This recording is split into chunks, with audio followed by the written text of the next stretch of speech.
Hey, what's going on, you guys? Hands here. Sorry about the last video. It was uploaded a whole day later because it was being uploaded on a wireless connection, and I forgot how slow the upload rate is on wireless connection. But anyway, my next PLog video, and you're probably wondering why I'm doing this in the dark. Well, simply because let me show you.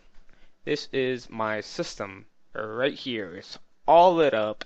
You can see the internal, you can see all the wiring and the cooler, the graphics card, maybe the RAM.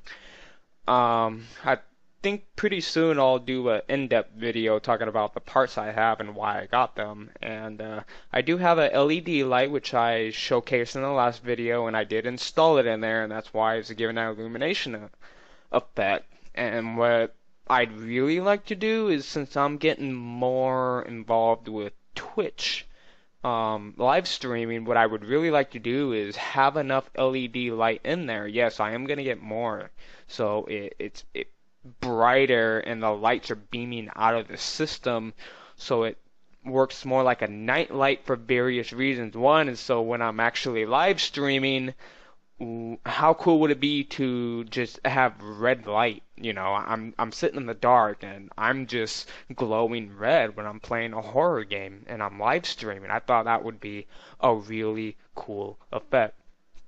Now, as you can also notice, this is just my personal opinion, but I think this is the cleanest, most organized wiring job I've ever seen on any of my computers in my past. You know, I've had geek squads, I've had technicians, I've had all these professional build my rig. They install things, they repair things, and they attempt to organize the wiring, and and then here I am building my first rig. Not that I'm trying to sound like I'm full of myself, but I just come to realize that some people are just not meant for multitasking.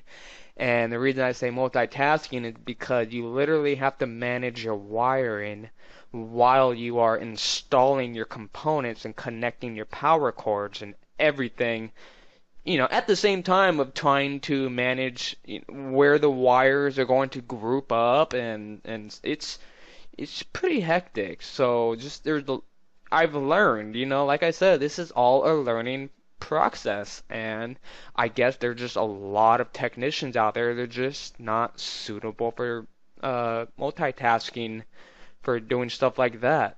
Um, just like how you got hundreds and thousands of athletes, and just most of them just aren't suitable for sport. They just play to have fun.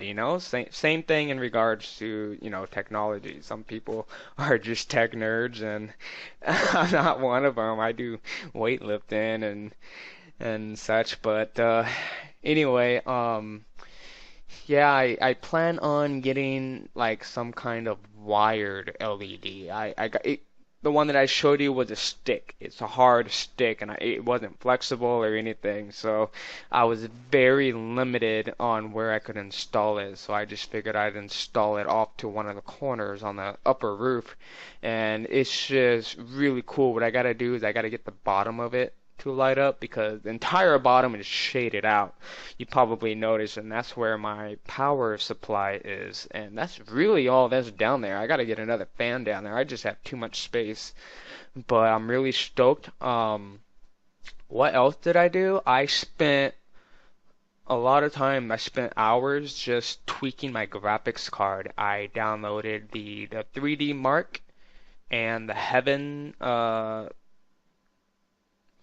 just the Heaven engine, something, I don't know.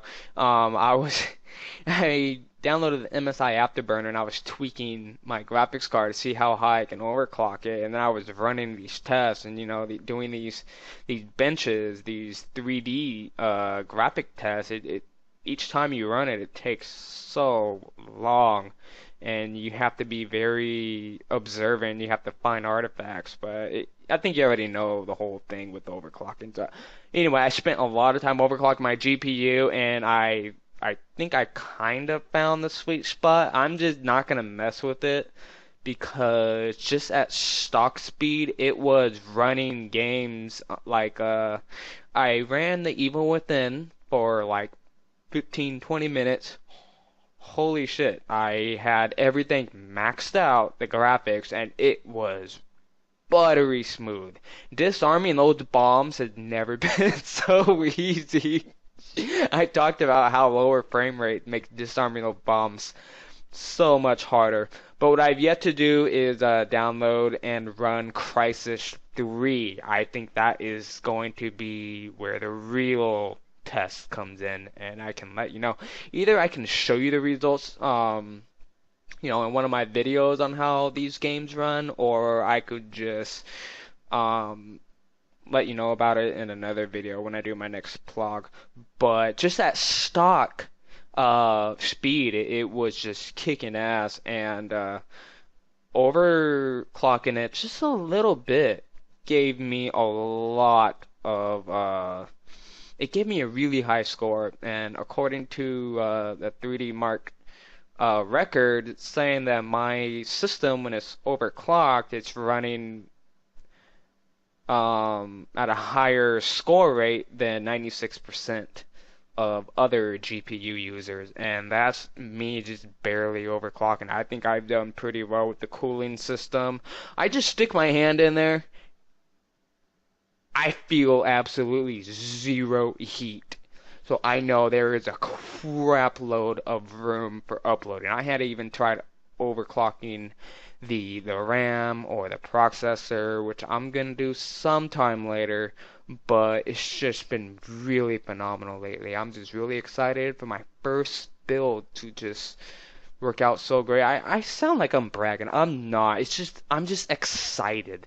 I was just hesitant. I was freaking out the entire duration of putting the system together. I was so close to a breaking point because of just having to install everything and learn how the motherboard worked. I just wanted to give up and call a technician, and I'd be willing to pay them to come and do it. But I stuck it out. It did give me a little headache, but it's a learning process. And for me to get this result, it's like, you never know we can accomplish. You just try so hard. You just can't give up. It's just me being excited. I'm not trying to brag. I know there's people out there and they're like, dude, this shit just will take me 30 minutes to build. It took you 2 days. It's like, some people are quicker than others. I know I'm slow, but I'm not a tech guru.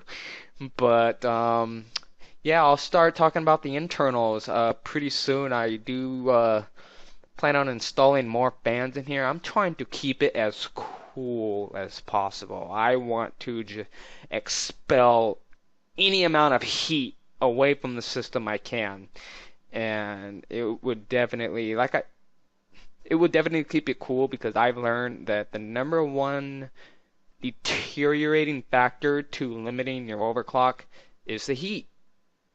And that's all there is. So once I could get the cooling system maxed out, I can start working with altering the voltage of the power supply and the GPU and the CPU. It's gonna be a little scary because I know altering the voltage has a really high risk of frying your system, and I don't want to brick my power supply or brick my GPU. They're costly, so it's just gonna be it's gonna be slow progress here, but I'm learning. But I think that is gonna be it. I'm hoping to be able to start live streaming soon, and hopefully I'm emitting enough light from the system where I'm just looking like I'm playing video games from hell. You know what I mean? I'm just glowing red, and I'll just start doing cosplay where I look like a freaking demon. I think it would just be one of those streams. But anyway, I want to thank you guys for watching, and I'll see you in my next vlog.